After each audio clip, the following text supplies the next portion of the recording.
Në njësinë administrative libonik janë zhvilluar dëgjisat publike në kuadër të reformës administrative territoriale. Takim organizuan Këshilli Bashkiak i Maliqit në bashkëpunim me ekzekutivin vendor, ndërsa në fokus ishte draft propozimi për organizimin e njësive të qeverisjes vendore, ku parashikohet edhe bashkimi i Bashkisë Maliq me Bashkinë Korç. Përpara se të merret një qendrim zyrtar, Këshilli Bashkiak i Maliqit ka nisur konsultimet me banorët e njësive administrative për të mësuar qendrimet e tyre mbi këtë propozim. Vendimi përfundimtar i Këshillit për të merret në një mbledhje të posaçme 20 gusht, ndërsa materialet të përcjellen më pas Kuvendit të Shqipërisë. Këshilli Bashkiak i Maliqit, duke qenë se ka detyrim ligjor, por dhe një detyrim moral, themi, vendosi që përpara se të shprehet pro apo kundër bashkimit të Maliqit me Korçën, vendosi që të pyes qytetarët se çfarë mendimi kanë ata për këtë. Dhe pikërisht për këtë gjë ishim sot këtu në Libonik. Do të vijojmë me njësitë e tjera në takime të tilla për të konsultuar me qytetarët dhe në një mbledhje të posaçme të Këshillit Bashkiak, e cila është paracaktuar në datën 20 gusht, Këshilli do të miratojë qëndrimin e tij në lidhje me reformën territoriale. Pastaj atë material do t'ia përcjellë Kuvendit të Republikës së Shqipërisë dhe ngelet pastaj të presim se çfarë do të ndodhë në muajin tetor. Kreu i Partisë Socialiste në Maliq, Ornil Demollari, shpreh se qëndrimi i tij do të jetë në përputhje me vullnetin e qytetarëve. Megjithatë, ai deklaron se personalisht është kundër bashkimit të Bashkisë Maliq me Korçën, duke argumentuar se shërbimet publike duhet të jenë sa më pranë qytetarëve. Jam i prirur që të dëgjoj qytetarët dhe të jem gjithmonë në krah të mendimit të tyre.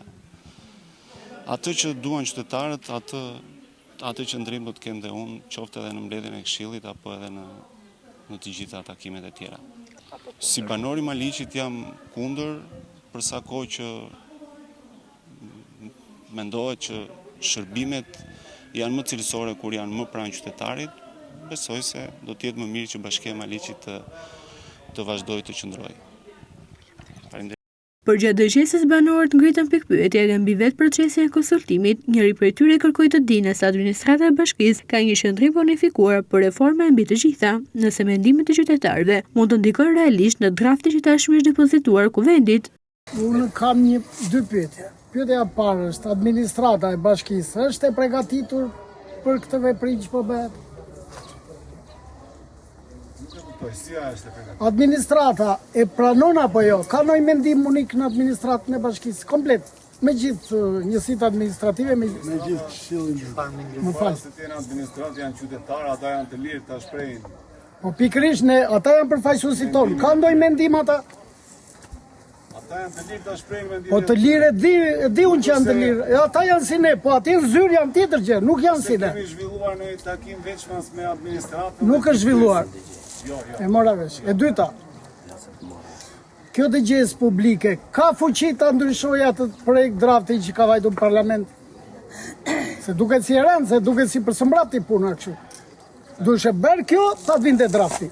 Tash që ka vajtur drafti, na pyesin ne për formalisht. Jo, por drafti nuk është votuar. Jo, nuk është votuar, po ka vajtur atje. Po vajti atje tash, ne shqiptar jemi, dim se ç'do po vajti atje. Kjo është megjithatë, ky është mendimi.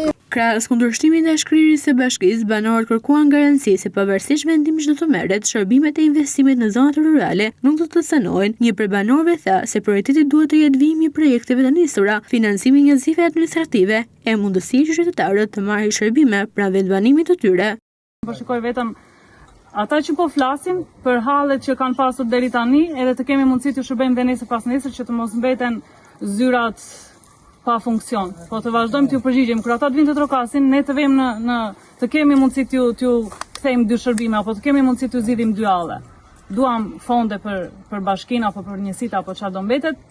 Duam investime, duam projekte, duam të mbyllen dhe ato që kanë nisur, që mos mbeten këtu ku deri në këtë moment të mbeten, po të vazhdojnë, të përmirësohen. Duam vetëm përmirësim të infrastrukturës, të shërbimeve dhe të gjitha tjera. Do me thënë, çfarëdo që të zgjidhet unë këtë dua. Në qoftë se ne kemi mundësi të shërbejmë nesër pas nesër qytetarëve, në qoftë se ata nuk vinë vërdall për një vërtetim apo për një shërbim dhe ju zgjidhet, çrëndsi ka pasaj se çfarë pavarësisht që e kam thënë prap nuk jam dakord. Po. Në qoftë se ne na liren fonde, na liren mundësi të shërbejmë qytetarëve, kjo është më e mira. Të vazhdojnë ato që janë nisur dhe të përmirësohen. të përmirësohen. Këta kisha. Një tjetër banore u shpreh kategorikisht kundër shkrirjes së Bashkisë Maliq, duke argumentuar se largimi i administratës vendore mund të sjellë vështirësi për banorët e zonave rurale. Ajo tha se qytetarët do të detyroheshin të udhëtonin për shërbime e kërkoi të merret në konsiderat puna e bërë ndër vite nga bashkia. Tema është për shkrirjen e bashkisë. Unë nuk kategorikisht nuk dua që bashkia të prishet. Sepse nuk kemi mundësi neve i kemi këtu, edhe juve keni shumë punë, se nuk është një fshat e dy, po janë me qindra, edhe nuk na realizohen ato që kërkojnë. Jo të shkrihet që neve nuk do kemi asnjë rrugëzgjidhje. Unë jam kategorikisht me gjithë burin tim, me gjithë fëmijët e mi, që të mos shkrihet dhe jam e para që dal edhe në protest për këtë gjë. Edhe juve nuk ju njoh, kryetari i Bashkisë të Maliqit është një njeri ndershëm, i shkëlqyer dhe ka punuar shumë për këtë vend. Po të duan le të ngrihen, po të duan le mos ngrihen. Si e ka bërë pallatet, si e ka bërë pjesën poshtë. Atje poshtë që ishte kënet kam dajtur unë, edhe balta ishte gjenë në gjuhët, atje shtruar. Këto neve duhet i dim. Dëgjesat publike do të vijojnë nga njësitë e tjera administrative të Bashkisë Maliq, përpara se Këshilli Bashkiak të përcaktoj qendrimin zyrtar me 20 gusht propozimi për reforma administrative territoriale, për të rikthehet në vëmendjen e kuvendit gjatë muajit tetor, ku do të përcaktohet edhe fati i njësive vendore të prekura nga riorganizimi.